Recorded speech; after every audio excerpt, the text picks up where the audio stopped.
Just got to LA for Frieze LA Art Fair. It's a fair that I've been going to since they first started the Frieze LA Art Fair out here.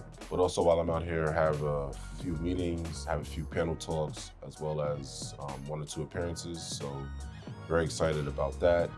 Also gonna be visiting some of the LA artists while I'm out here. And then gonna take you to the actual Frieze Fair where you be able to get to see some of the, well, a lot of the amazing artworks that's on display.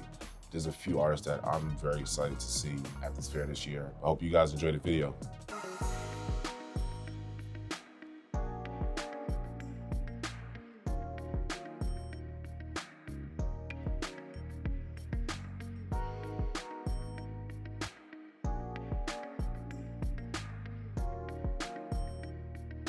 You done already? Yeah.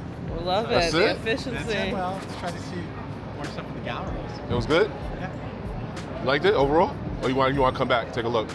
It's not the greatest. Okay. Okay. All right, see you later.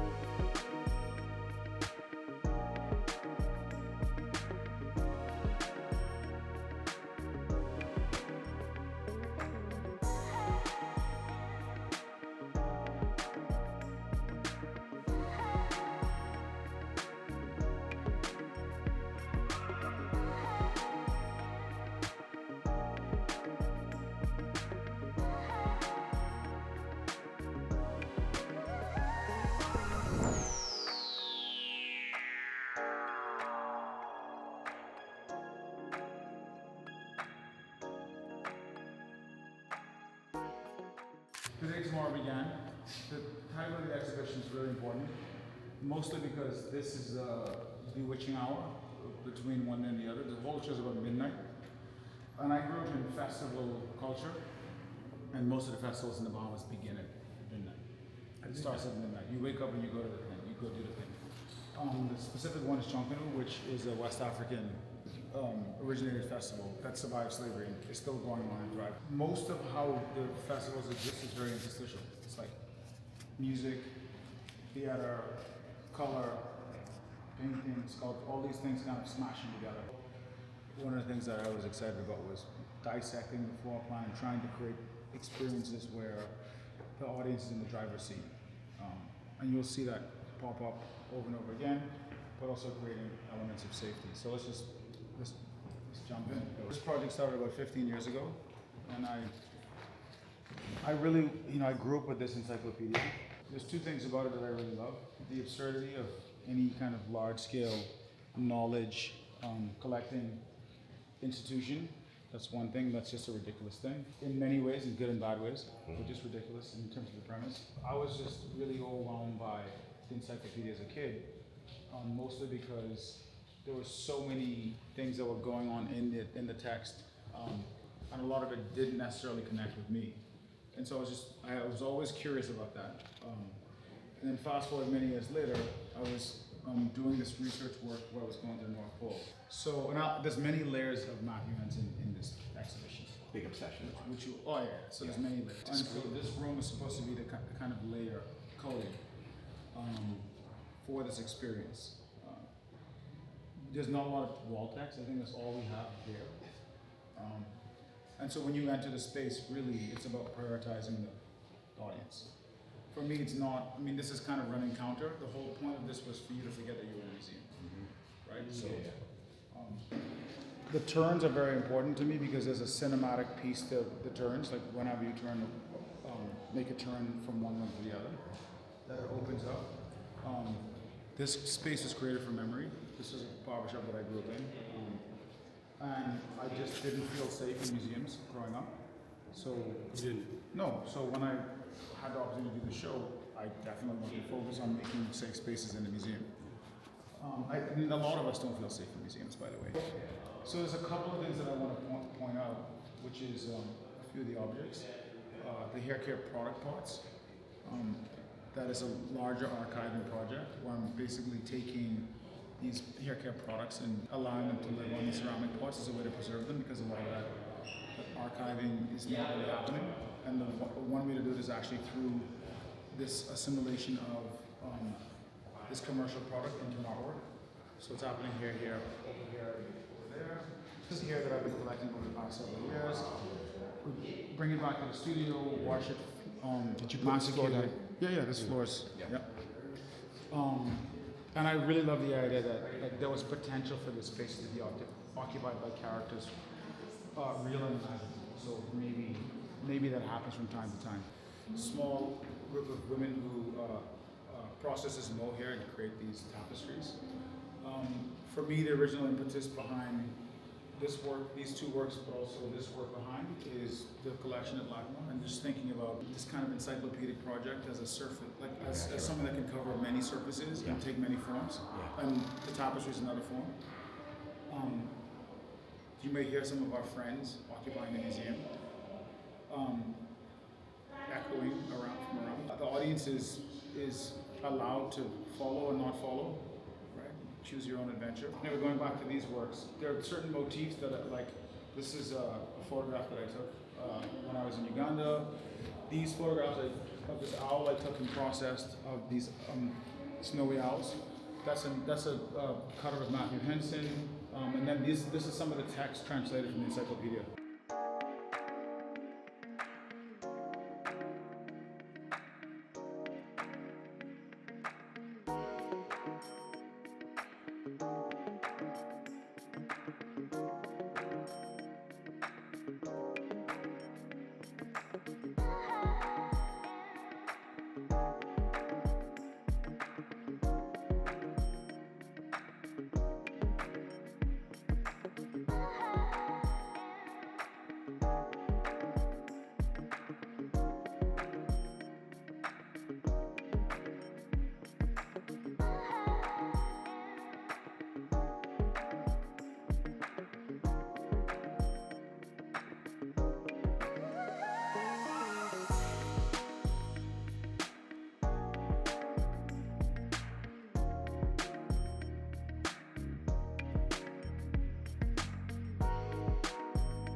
Welcome, Anwarii, Musa.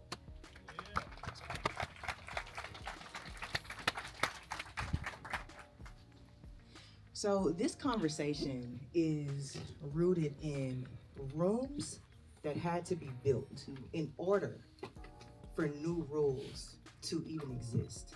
You guys read the title. We're talking about new rooms and new rules. But we all know that rules already existed before we all got here. They're gonna exist when we leave. These folks on this panel, they have built their own platforms where they were able to extract the traditional rules and bring in the rules that they operate by, that has been able to create sustainability in each one of their careers.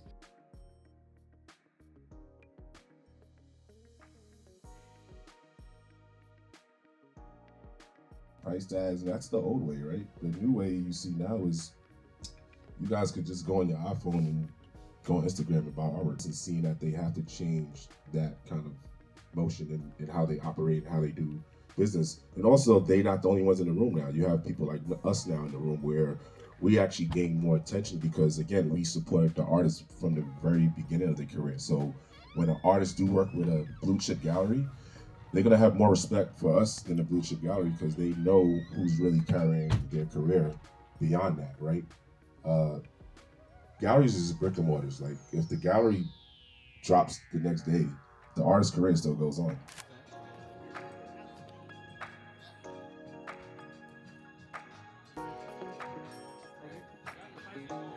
What's going on, family? You guys know how I like to start out my morning. But as you can see from the background, I am not in LA for Frieze LA no more, even though Frieze LA was exciting and fun this year. I am now in Mexico City, taking care of a few personal and a few business things. What a lot of people don't know about Mexico City is that it's actually the biggest art hub in Mexico. I was out here a few years ago for Zona Maco, which is the biggest fair that's out here. But I'm also super excited that I'm not out here during the fair, so I can really enjoy the culture, whether it's music, whether it's food. I'm really here for the food. I'm not gonna lie to you guys. I'm really here for the food. If you know anything about me, wherever I travel to, it has to be really good food. So Mexico City is definitely one of those places. But while we out here, also gonna be visiting some galleries. Gonna try to go to one or two artist studios too as well. I'm be with my good friend Danny that you're gonna see. And yeah, I hope you guys enjoy the rest of this video.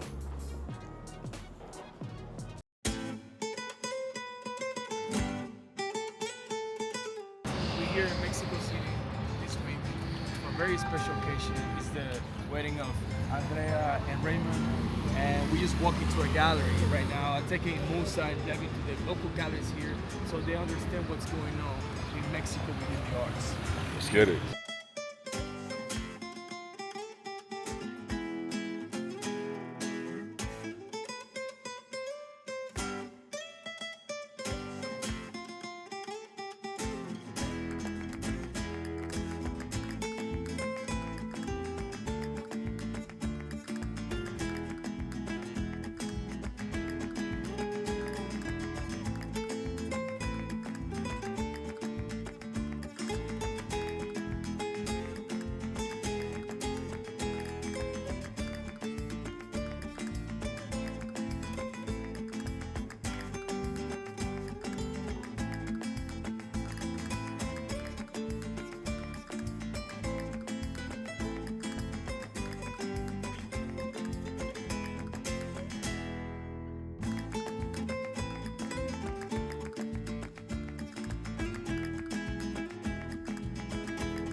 She's 65. That painting is 85,000 euros. Wow. Yes. Makes sense. Some more European. So this is who's this artist? Cosima Bomboni. Oh, she's snapped. She's snapping. She snapped, right? She got a sense of humor, you know. I appreciate that. Yes, so you can see the sense of humor, but then you can also see like the political. That's what I'm saying. Like this guy, the founder of the gallery, he knows history. Yeah, He studied all this shit. yeah. So he brings circle people with young people too. They're like kind of like define the whole thing, but like all the people that were not like, regarded as other time. Yeah. And then bring them into the new life. Gotcha. I mean, this thing is unbelievable. I mean, the sculptures, like the bust here, look at this thing. She's huge. But it's dope too. That's the original. What's the luggage that? Samsonite. No, the rope. What's the rope? Ramoa. Remote. It's the original remote. This is. We're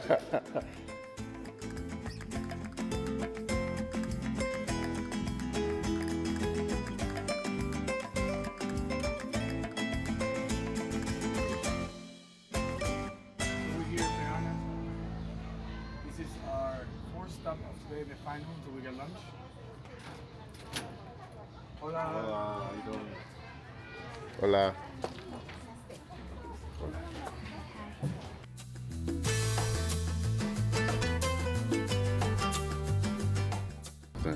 It's cardboard. See, that's what I said. It looks like it's bronze, but it's really. Oh, look at that. It's cardboard. It's cardboard. Look at the detail. I keep going. Wow. We got people.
Looking like Buffon, about to call a party on myself.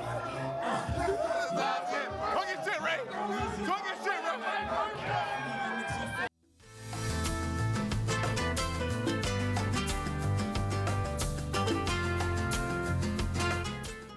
How you feeling, boy? How you feeling? You already know. Last night. Last was night, good. yeah. You know how real it is? I pushed my flight back to Monday. We're going to get out there tonight. Yeah, you know I just bought one. Yeah, man. Bye.